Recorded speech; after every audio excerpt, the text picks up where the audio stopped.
Hello ladies and gentlemen, welcome back to another old school video. In this video I will be covering what players like you and me can expect to see from the upcoming content update Fossil Island. It's a brand new island north of Mauritania that's coming out sometime in September.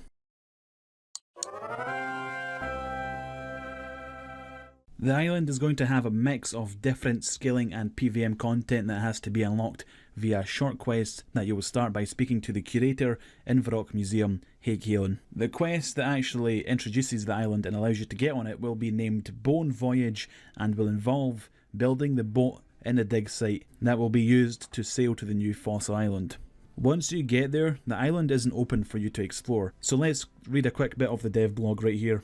As the name suggests, Fossil Island is littered with the remnants of species which once inhabited the island. Obtaining and collecting these fossils will allow you to barter your way into various parts of the island and contribute to a new expansion to the Varrock Museum. So when arriving at the base camp on the island, you won't be able to sort of go wherever you want on the island because you have to collect fossils and give them to the museum in order to unlock access to the different areas. Helping the museum collect the bones and the fossils will grant you crafting and or construction experience alongside museum kudos, and the XP that you get from doing this stuff depends on your current level, and it's a one-off thing for each different type of fossil, which means there's probably going to be a ton of different types of bones or fossils that you can find on the island. Each one is unique and gives you the XP once you've handed it in. And speaking of museum kudos, I figured this out while getting clips for this video. You will need a certain amount of Varrock Museum kudos before you can even begin the quest to get onto Fossil Island. Once I got 100 museum kudos by speaking to the NPC upstairs who you talk to about all your quests you've done, you get kudos for doing that, so if you haven't done that yet I would recommend doing that.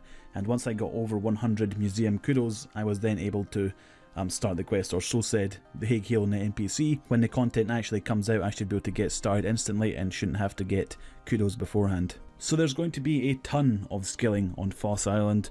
We've got mining Todd, we've got hardwood farming, we've got tracking, we've got birdhouses, and we've got farming things. The volcanic mine that will be coming out with Fossil Island, which has been dubbed as Mining Todd, will be a group skilling activity very similar to the Winter Todd. It's going to be a mining activity that has high engagement and rewards players with high XP and some ores. In the Winter Todd you get XP and points which contribute to a reward by lighting the fires, fletching the logs, and then using the fletching to light the fires, or repairing the device that the fires are held, or healing the NPCs.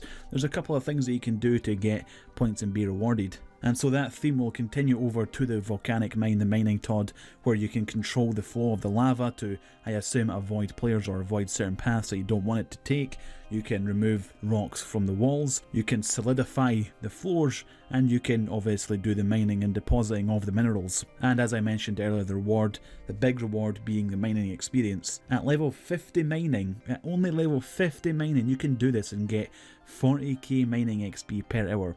At 85 mining you can get 75k XP per hour, and at 99 mining you can get 82,000 experience per hour. That is some pretty good mining XP. If we were to compare these mining XP rates to the current Motherlode mine, the favourite go-to mining training method, when at level 50 mining doing the Motherlode mine, you can only expect to make around 25 to about 27k XP per hour, whereas at level 50 mining at the Mining Todd you can make 40k XP. I'm assuming there will be a trade-off when you do Motherlode mine. You do get a lot of decent ores that you can sell. I mean, at level 50 you can make like 150k per hour GP doing the Motherlode mine, whereas at the Mining Todd at the volcanic mine, I assume because they stated that in the dev blog that the rewards won't be that great, you'll get some ore. I can't imagine it'll be the same amount of profit as the Motherlode mine. The volcanic mine will also have a much higher level of engagement and be a lot less AFK. In the jungle area within Fossil Island, you will be able to grow teak and mahogany trees. This is a new thing, you haven't been able to do this in the past.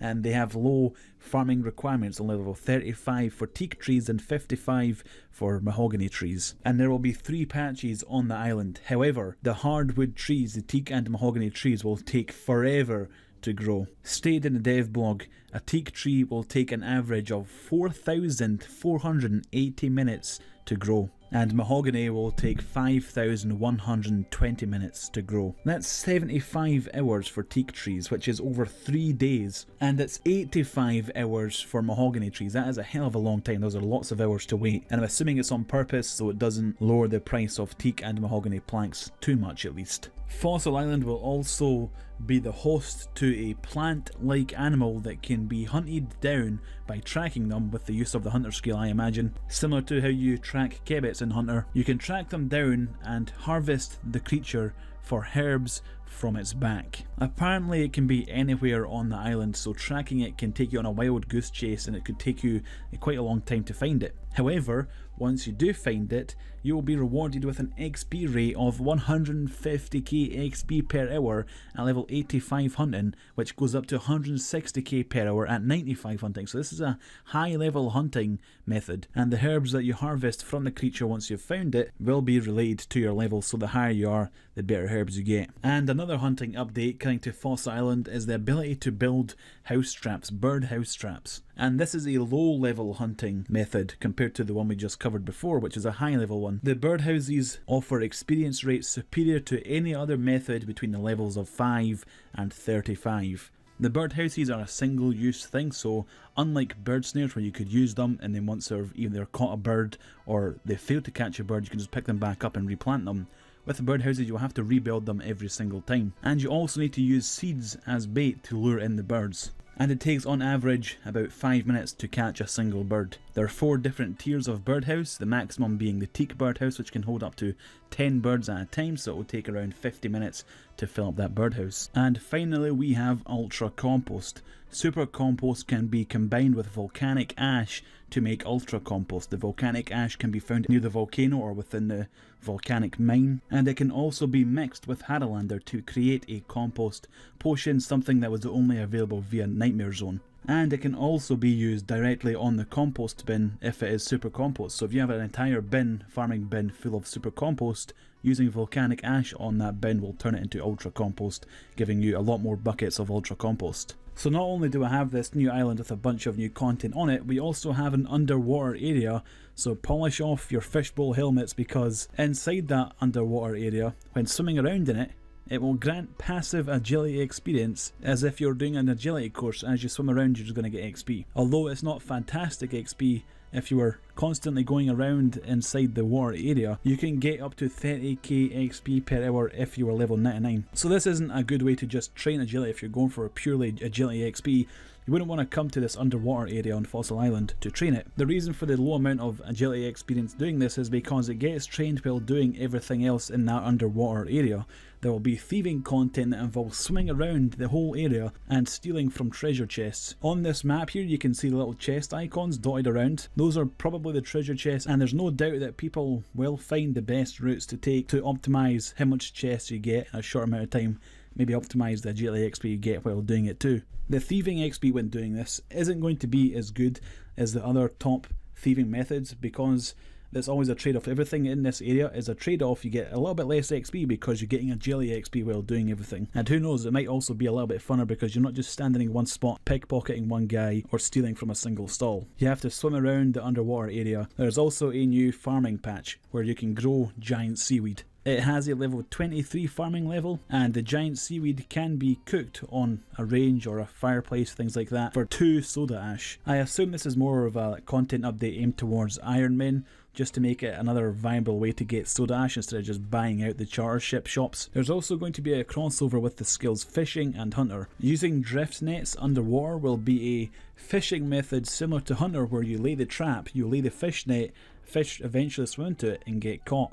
Similar to net traps or bird snares, where you set the trap, you set the net, and you leave it for a little while until something flies into it, then you grab it. There will also be a second fishing method where you swim around and try and catch the fish that are swimming around. It sounds a bit crazy. And doing that gives you fishing XP and agility XP, and when you're doing the drift net fishing you get fishing XP and hunting XP. In the dev blog it states that the fishing XP given when doing these fishing methods isn't comparable to the best methods already in the game, but it gives 50k XP per hour in fishing and hunter at level 60. Now in the dev blog it doesn't state if that's 50k XP in total shared between the two skills, fishing and hunter, or if it's 50k XP per skill. But now that we've covered all the skilling content coming out with Fossil Island, the only thing we have left to cover is ancient wyverns. These are the things I'm excited for the most because I like killing wyverns, they're good money, and now they're going to introduce 2 new types of wyvern, one which will require 66 slayer to kill, which I assume will just be a regular living wyvern, and the other which will require 82 slayer, which will be called the ancient wyvern. And these 2 new types of wyverns only found on Fossil Island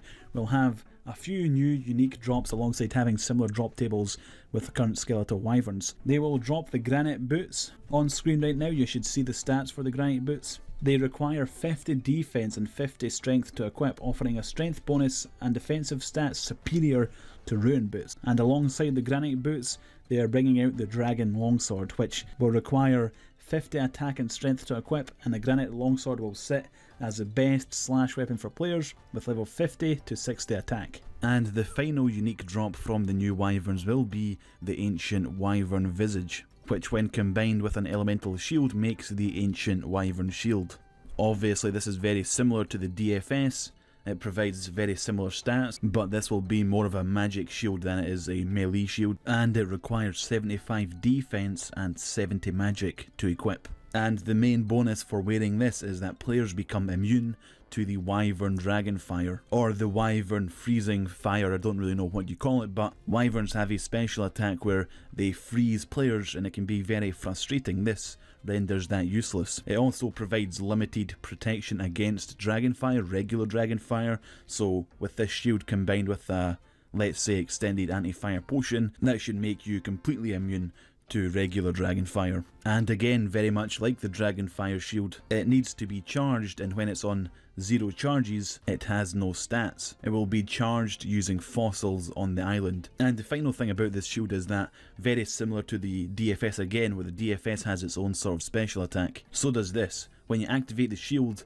it gives out a wyvern-like freezing attack, so with the shield you basically have the wyvern special attack where it freezes players. But when this attack is used, the shield stats are lowered. And that's it. That's it for all these drops from the wyverns, and that is it for Fossil Island. That is everything we know as players. This is everything we can expect from Fossil Island. So thank you for watching this video, guys. It has taken a very long time to put together, it has taken a very long time to record, and so I apologise for the sort of length of this video. There is a lot to cover, there was a lot to go over, so that sort of explains it. If you enjoyed the video, if you found it informative or you liked it or whatever, feel free to leave a rating on the video and a comment, as it helps out the video and the channel itself. And if you wouldn't mind, it would be nice if you could consider checking out the Patreon page. And hopefully I see you guys next time.